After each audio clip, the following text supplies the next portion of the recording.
कल्याण परिषद मुझे ये पहली बार जो है इस उत्तराखंड में बनाया गया है और केवल इसका उद्देश्य ये है कि जो हमारे प्रदेश के बुजुर्ग लोग हैं, वरिष्ठ लोग हैं, जिन्होंने अपना पूरा जीवन सेवा सरकारी सेवाओं में दिया है या हर क्षेत्र में जिन्होंने सेवा करी है, उनको लाभ मिले और उनका लाभ हमको समाज को मिले। ये एक उद्देश्य था, इसलिए जो है हमने वरिष्ठ नागरिक परिषद को बनाया गया है।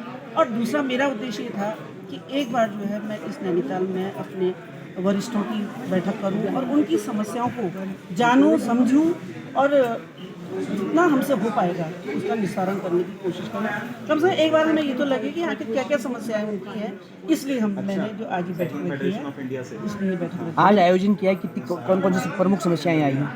प्रमुख समस्याएं हॉस्पिटल की आई हैं, कुछ उनकी पेंशन की आई है, कुछ सड़कों की आई है और पैदल चलने के लिए जो हमारे वरिष्ठ लोग हैं, जब वो मार्केट को जाते हैं नैनीताल में तो पैदल जाते हैं, तो पैदलों में पैदल चलने की भी बड़ी समस्या है। इसलिए उनकी भी मांग थी कि थोड़ी पाथवे हमारे लिए बनना चाहिए, आने जाने के लिए सुविधा हो।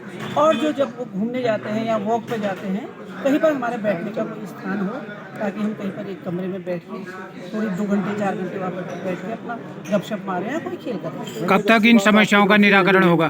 जी, एक अच्छी पहल आपकी तरफ से ये भी हुई कि अधिकारियों को निर्देश दिए कि जो बैठक में इस बार मुद्दे उठे हैं, कम से कम दूसरी बैठक में ना इनका तात्कालिक समाधान किया जाए। तो जो भी आप बैठक करेंगे, मेरे ख्याल से 1 माह जो भी आपको समय दिया जाए, तो इसको किस रूप में मॉनिटरिंग रहेगी, ये समस्याएं दोबारा ना आए। देखिए, मेरा तो हमेशा से मेरा अपना एक लक्ष्य रहा है, उद्देश्य रहा है कि जो भी मैं काम करती हूँ या करवाती हूँ उसको दोबारा मैं रिवीजन करती हूँ, देखती भी हूँ, मॉनिटरिंग भी करती हूँ। और मेरी कोशिश ये रहती है कि वो बार बार रिपीट ना हो। समय बर्बाद होता है, वही प्रश्न को हम, वही काम को हम 10 बार मीटिंगों में रखते हैं, समय बर्बाद होता है, पैसा बर्बाद होता है। इसलिए हमारा जो उद्देश्य है कि मैंने आज भी इनको कहा है कि जो भी हमारी समस्याएं हैं, कम से कम कुछ तो निस्तारण हो। पूरा नहीं हो पाएगा, मैं मानती हूँ, जानती हूँ, लेकिन कुछ तो निस्तारण हो उनका। ये मेरा जो मोटिव था कि भाई हल जो काम आपसे हो सकता है अगली बैठक में वो काम का निस्तारण, उसको बैठक करेंगे और बैठक में सुनेंगे। ऐसे जो कार्यक्रम आयोजन होते हैं वो शहरों में ही होते हैं ज़्यादातर, जन समस्याएं हो या ये जो कार्यक्रम ग्रामीण क्षेत्रों में होते हैं, ग्रामीण क्षेत्र में इसकी बहुत ज़्यादा जरूरत है। नहीं, मैंने ग्रामीण क्षेत्र, देखिए बेतालघाट में मैंने बहुत बड़ा कैंप लगाया था और वहाँ पर भी बहुत समस्याएं आई थी और उन समस्याओं का भी बहुत निस्तारण हुआ है। तो अभी कोशिश, बरसात आ गई थी, अभी पहली मैंने सोचा नैनीताल में करें, आगे भविष्य में हम गाँव में करेंगे और मेरा उद्देश्य है गाँव में ज़्यादा करूँगी। धन्यवाद।